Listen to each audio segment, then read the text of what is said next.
Bert and I met at Juilliard and then climbed together in Bolivia and Argentina after I talked him into joining the Peace Corps and coming with me to Bolivia to play horn in the orchestra. Already at the airport, there were girls who thought I was RFK Jr., who the newspaper said was also heading into the mountains. John Kennedy was almost a god in this part of South America, so his nephew was a big deal. We were lucky meeting Jorge at the airport. He invited us home with him and then introduced us to Hans to be our guide. Hans often worked up in the mountains with the Arhuaco Indians, fixing their radios.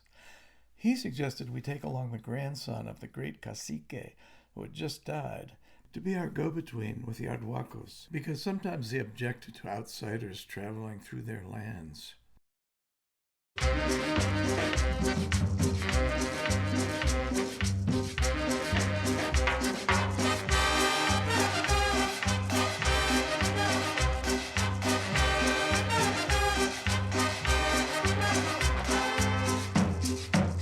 La cumbia de coites. Oye, coite, gocemos, mijo.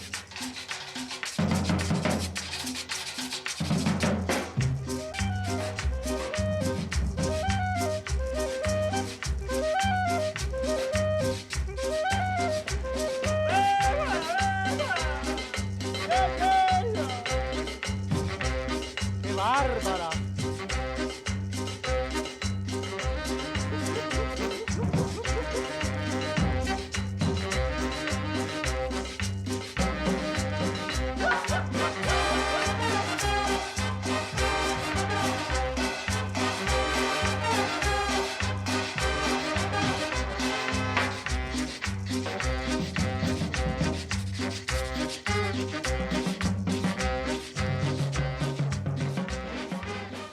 So we set off in our rented Jeep.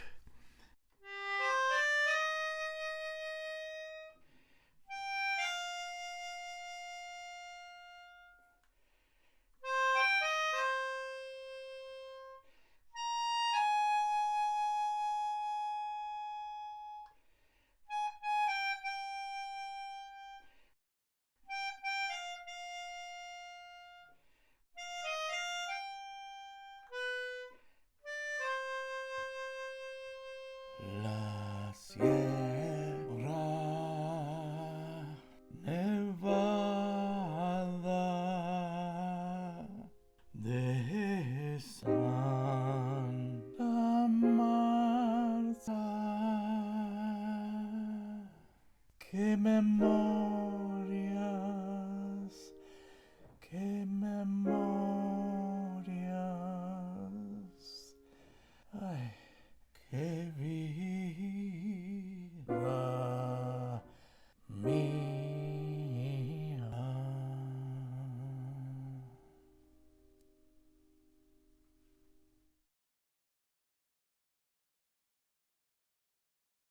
In the first village, then called San Sebastian, we have contact with members of the Arhuaco tribe. The Colombian government recognizes that this tiny mountain range belongs to the Arhuaco and Kogi Indians. It is only 100 miles by 100 miles, including the twin highest peaks in Colombia, Bolivar and Colón. The Arhuacos have the south side and the Kogis the north. And, except for muskets and transistor radios, they haven't changed much since the Spanish invaded in the 1600s.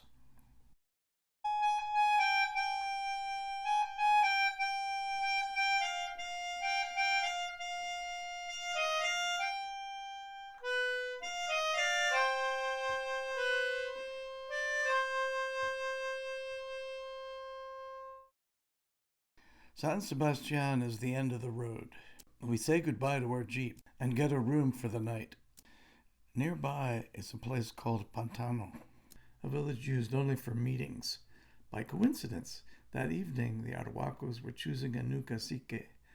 Hans told us that the candidates go into the forest to commune with the Gran Espiritu. Kurt said we should hide behind a tree and yell out, "Soy el Gran Espiritu!" We didn't.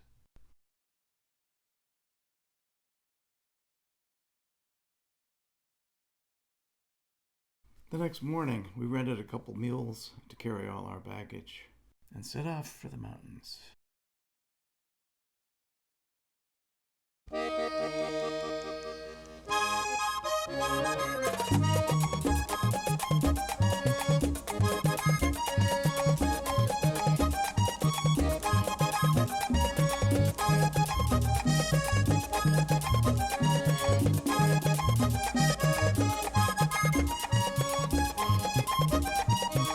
Mañana cuando me muera solo una cosa me duele.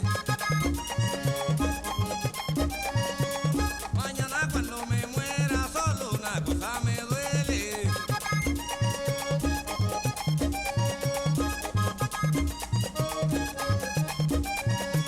Lo siento por las mujeres que no tienen quien las quiera. Lo siento por las mujeres que no tienen quien las quiera.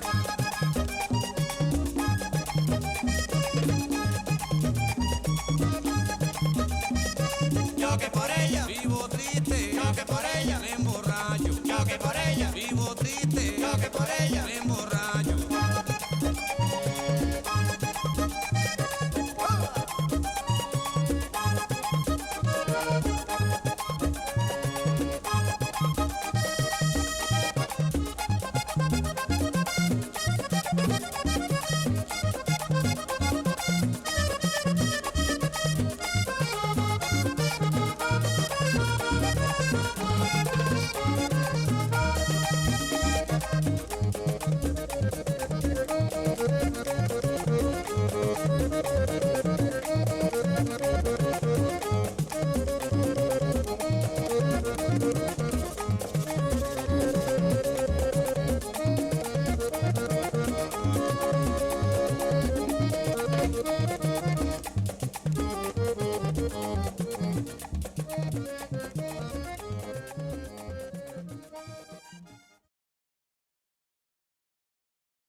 Not everything went smoothly. Hans had told us we could buy all the potatoes we needed in the villages. Whoops! Wrong season and they had none to sell. At the last village, Mama Kananka, we did manage to buy this sheep which they butchered for us. And we rented a horse to stay with us for escape in case of pulmonary edema. That night we spent by this little lake with high rock walls on 3 sides. While we were sitting by the fire, we heard a puma cry. Like a woman it sounded. One of the eeriest sounds I've ever heard. So our party had grown to 7. The mule guy and his boy, Casimiro, with the rented horse, riding his own horse. Me and Kurt and Hans and the grandson.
spent one more night on the trail before reaching Lake Naboba, where we set up our base camp.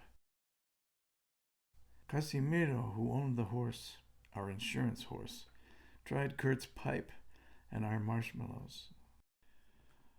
La Sierra Nevada de Santa Marta, que memorias,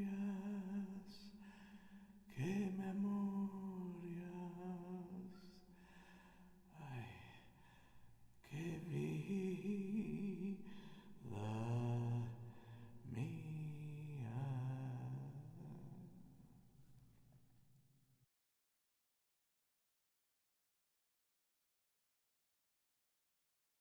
The hardest part of the trip for the horses and the mules was the last ridge before dropping into the Lake Naboba Valley at 16,000 feet.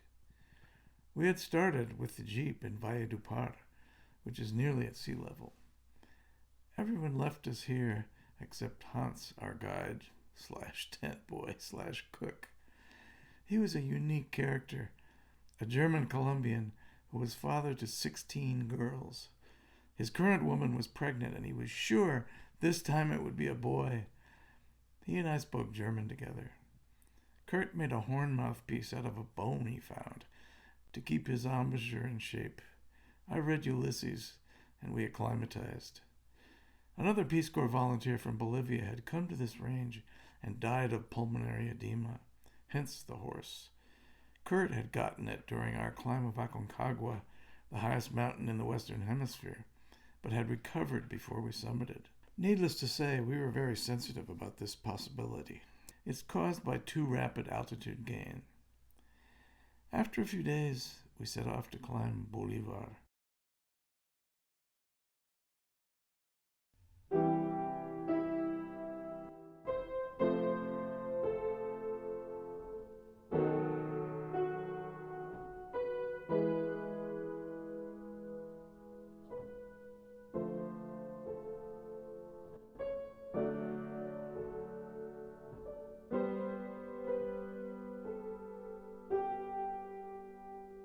We set up our tent in the valley below the high mountains, including the twin highest peaks in Colombia, Bolivar and Colon, both at 18,799 feet. The next day we climbed Pico Santander and then proceeded up the long snow ridge to the summit of Bolivar.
We arrived just as it was getting dark and decided to bivouac there in the snow, just below the summit.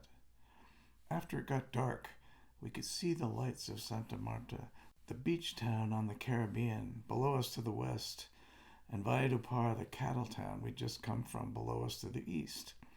It was quite spectacular. Kurt had some freeze-dried ice cream, which he ate. I don't remember if I had any, but Kurt got quite sick during the difficult and very cold night. The next morning, I wanted to continue along the ridge and climb Colon for a grand traverse, but Kurt was completely drained, and we had to descend. La Sierra Nevada de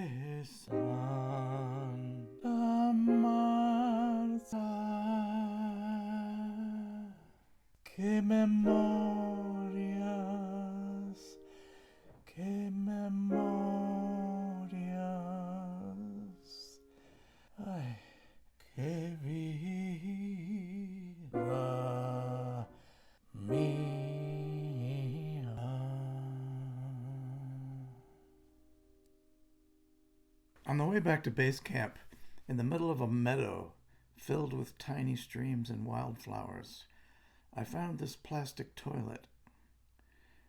In the land of the Arhuacos, there were no toilets, no running water, no toy stores, or stores of any kind.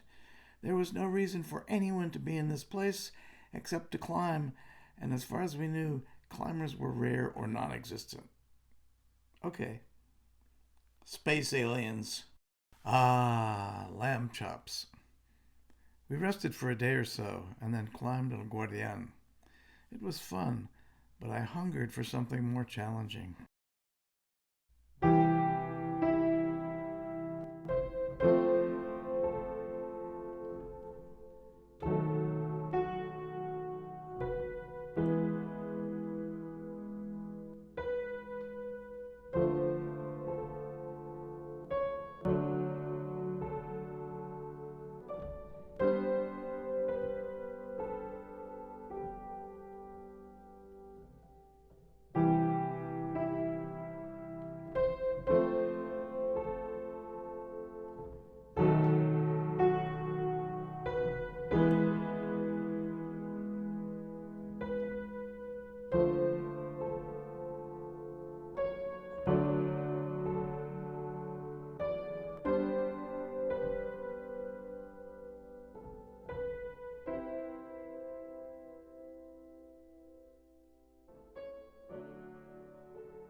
Occasionally, while at base camp, we had visitors. A lone Arhuaco came by on his horse, and we traded a can of peas for some dried goat meat. Yum! More critically, Casimiro came and changed out our horse for a very sickly one. Frankly, it looked near death. To me, it didn't seem to matter because we hadn't gotten pulmonary edema. The guy in green held the record for hiking the Appalachian Trail, 70-something days. Kurt had clearly had enough, but I desperately wanted to do something really challenging. I had climbed the west face of Huayna Potosí in Bolivia with some Himalayan climbers from Dartmouth, and my eyes had been opened as far as what was possible. I had my eye on a steep snow and ice face on La Reina, a smaller peak north of the Colón. I pressured Kurt into doing it, and he very reluctantly agreed. We set up our tent below it, and Kurt set his wristwatch alarm. I didn't own a watch. We needed to leave camp well before dawn to be able to climb, and we also needed to leave the lake the next day in order to get back to Barranquilla for our flights. It was the last possibility. When I woke, the sun was streaming through the tent door. It was mid-morning, and we'd missed it. I was furious. Kurt swore he had set the alarm. Back at base camp, I packed up every single item that belonged to me and loaded up my pack and left. I didn't think that the horse could carry anything anyway. I was so angry I couldn't speak.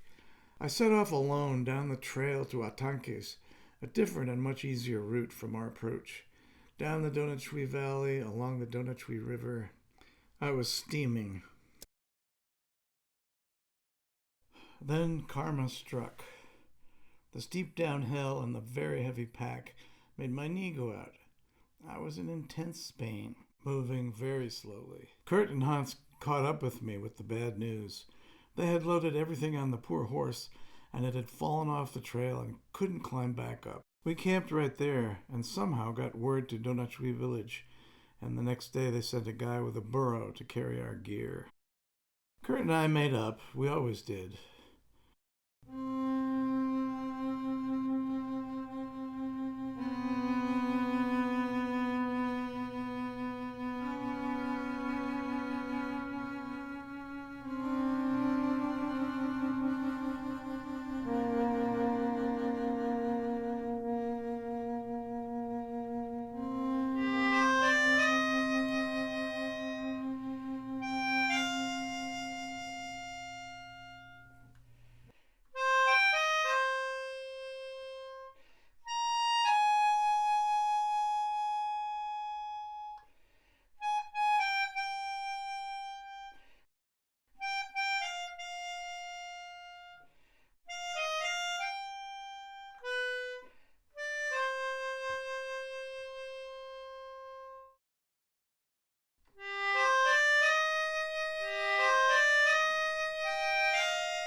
There was a reckoning, and the whole village gathered to discuss the payment for the horse which had died.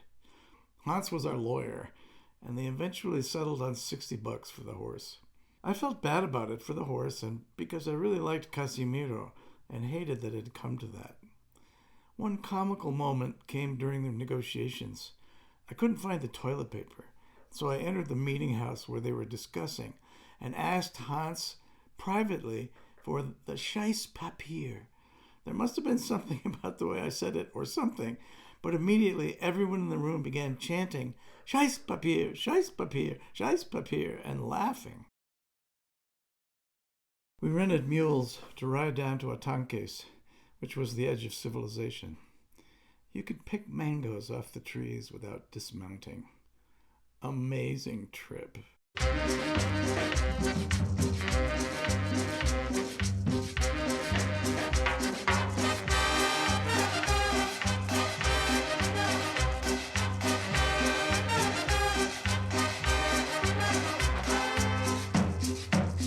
La cumbia de coites. Oye, coite, gocemos, mijo.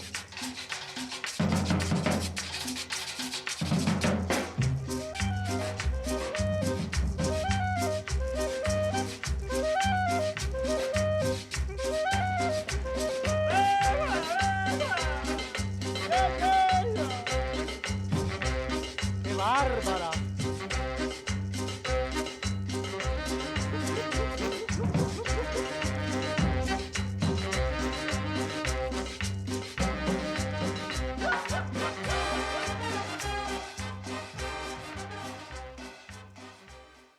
Qué memorias,